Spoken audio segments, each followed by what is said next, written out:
Assalamualaikum warahmatullahi wabarakatuh. Shalom, salam sejahtera bagi kita semua. Selamat siang. Perkenalkan, nama saya Hari Bataraga SIT. Di sini saya ingin mempresentasikan dengan tema siklus akuntansi perusahaan jasa pada telekomunikasi PT Telkom Indonesia. Apa itu perusahaan jasa?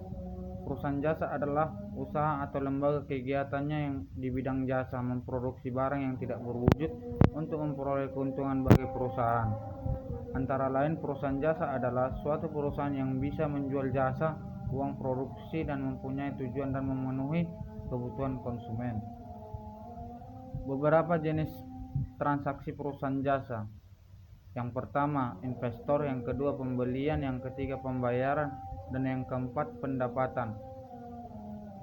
Apa itu siklus akuntansi? Siklus akuntansi adalah sebuah proses akuntansi yang mencatat berbagai bukti transaksi keuangan secara teratur untuk dijadikan sebuah laporan ataupun informasi akuntansi dalam kurun waktu tertentu. PT Telkom Indonesia adalah sebuah badan usaha milik negara Indonesia yang bergerak di bidang teknologi, informasi dan komunikasi, jaringan telekomunikasi. Sejarah Telkom Indonesia didirikan pada tahun 1991 sebagai badan usaha milik negara atau BUMN yang mengelola layanan telekomunikasi di Indonesia. PT Telkom telah mengembangkan infrastruktur telekomunikasi di seluruh Indonesia, memperluas layanan dari telepon tetap ke telepon seluler, internet, dan layanan lainnya, sambil terus melakukan inovasi teknologi. PT Telkom juga menyediakan jasa telepon tetap kabel, jasa telepon tetap nirkabel, jasa telepon bergerak ataupun data internet, serta jasa multimedia lainnya.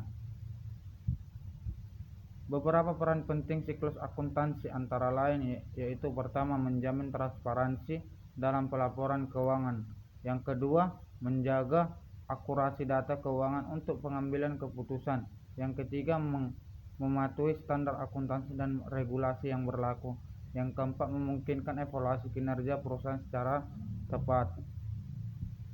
Siklus akuntansi perusahaan jasa.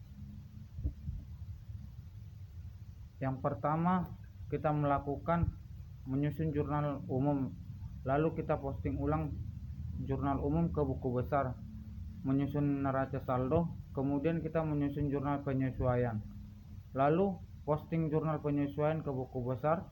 Setelah itu menyusun neraca lajur, lalu menyusun laporan keuangan, lalu menyusun jurnal penutup. Setelah itu posting jurnal penutup ke buku besar, menyusun neraca saldo setelah penutup, menyusun jurnal pembalik, lalu posting ulang pembalik ke buku besar, menyusun neraca saldo setelah pembalik. Sekian dan terima kasih. Bila ada kesalahan dan kekurangan, mohon maaf.